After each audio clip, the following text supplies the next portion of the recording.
Hi everyone! ఈ recipe చూసాక మీ అందరికీ అర్థమయ్యే ఉంటుంది ఇది చికెన్ పచ్చడి అని. ఒక్కసారి ట్రై చేద్దామని ఒక హాఫ్ కేజీ మట్టుకైతే చేశాను. ఇది ఓల్డ్ వీడియోనండి. ఇప్పుడైతే నాకు అది వీడియోస్ వెతుకుతూ ఉంటే కనిపించింది. అందుకే దీన్ని ఎడిట్ చేశాను. ఒక కడాయి పెట్టాను. అందులో తెచ్చుకున్న చికెన్ ఫ్రెష్‌గా కడిగేసి అందులో వేసి వాటర్ లేకుండా అందులో వేయాలి. ఒక టేబుల్ స్పూన్ ఆయిల్, కొద్దిగా పసుపు, ఉప్పు వేసానండి. అంతే దాన్ని ఒకసారి మిక్స్ చేసి అలా వదిలిపెట్టాలి. దానిలో ఒక వాటర్ వస్తది. దాంతోనే చికెన్ అనేది కుక్ అయిపోతుంది.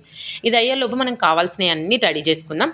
ఒక అల్లం ముక్క, మనం వెల్లుల్లి, నిమ్మకాయ వీటినైతే మంచిగా ఆ రసం వేసి నిమ్మకాయ రసం వేసి పేస్ట్ అయితే చేసి పక్కన పెట్టుకున్నా. ఇలా అల్లం వెల్లుల్లి పేస్ట్ ఫ్రెష్ చేసుకుంటే బాగుంటుంది టేస్ట్.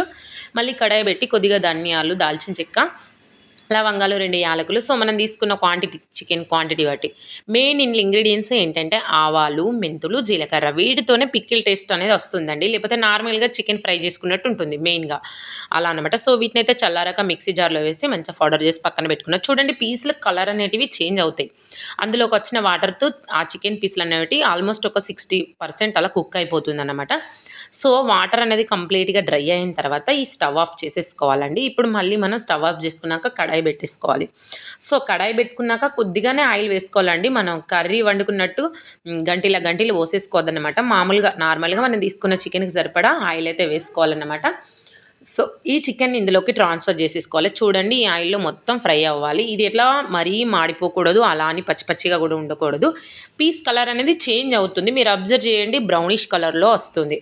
సో, ఆ కలర్‌లో వచ్చాక అదే ఆయిల్‌లో సిమ్‌లో ఒకసారి ఆఫ్ చేసేసి మళ్ళీ సిమ్‌లో పెట్టి మనం ఫ్రెష్‌గా దంచి పెట్టుకున్న అల్లం వెల్లుల్లి పేస్ట్ యాడ్ చేయాలి. సో, ఇది కొద్దిగా అది కూడా మాడొద్దండి. అది మాడిపోతే టేస్ట్ అంతా పోతుంది. సో, అలానే పచ్చి పచ్చిగా కూడా ఉండకూడదనమాట. సో, ఇందులోకి చికెన్ అన్నీ యాడ్ చేసేసేయాలి. ఈ అల్లం కొద్దిగా ఫ్రై అయ్యాక. ఇప్పుడు ఇందులోకి మనం రెడీ చేసి పెట్టుకున్న మసాలా ఇంగ్రీడియంట్ ఉంటుంది చూడండి. అది ఇందులోకి యాడ్ చేసేసుకోవాలి.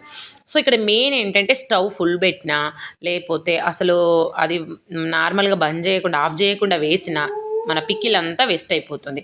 స్టవ్ ఆఫ్ చేశాక కొద్దిగా నార్మల్ గోరువెచ్చగా ఉన్నప్పుడు మనం ఈ కారం, ఉప్పు, ఈ మసాలా యాడ్ చేసేసుకోవాలి. ఇప్పుడు కొద్దిగా నిమ్మరసం కూడా యాడ్ చేసుకోవాలి. ఇది మనకు లైటింగ్ ఆ కలర్ వచ్చిందండి. బయటకి తీసుకొచ్చాక తీసిన పిక్ అయితే రియల్ పిక్ రెడ్డిష్‌గా ఉంటుందన్నమాట. సో, ఇదండి మా ఇంటి చికెన్ పచ్చడి.